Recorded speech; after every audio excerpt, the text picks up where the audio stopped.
Obedience. Do you consider yourself a person who obeys easily? Do you obey out of love, or do you obey out of fear? Can you think of a time when you were asked to do something that was super difficult for you?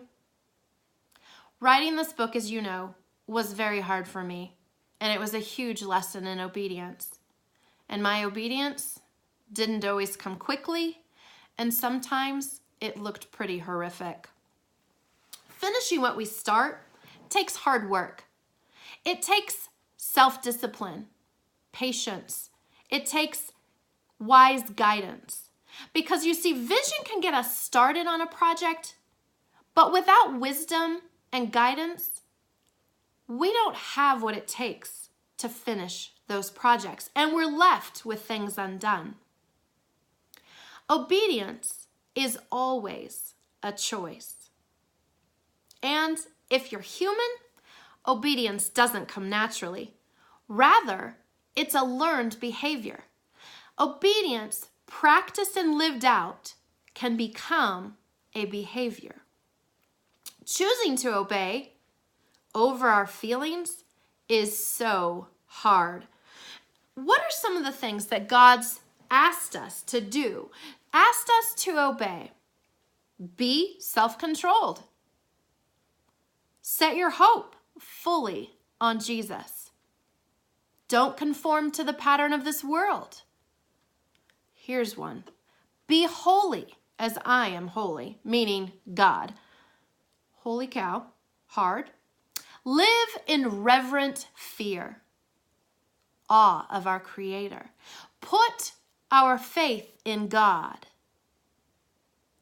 and love each other deeply. You see, He's asked us to do these things knowing full well we are not capable to obey in our own humanness.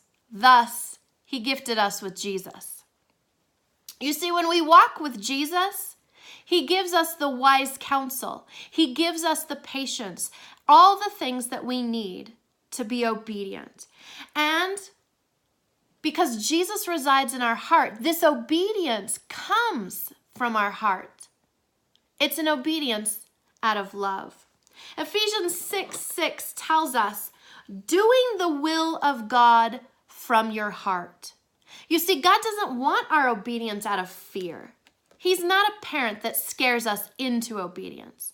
Rather, He's a God and a Creator who loves us so much and knows that when that love resides in our heart, we will obey from there.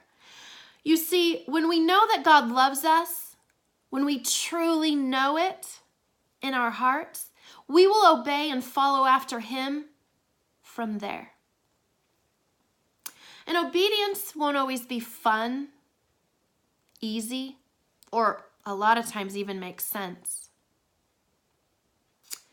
But 1 John tells us, but if anyone obeys His word, God's love is truly made complete in Him. That's where it is, friends. You want this love made complete? Allow God to love on you. Accept that love. Let that love reside in you and live from there.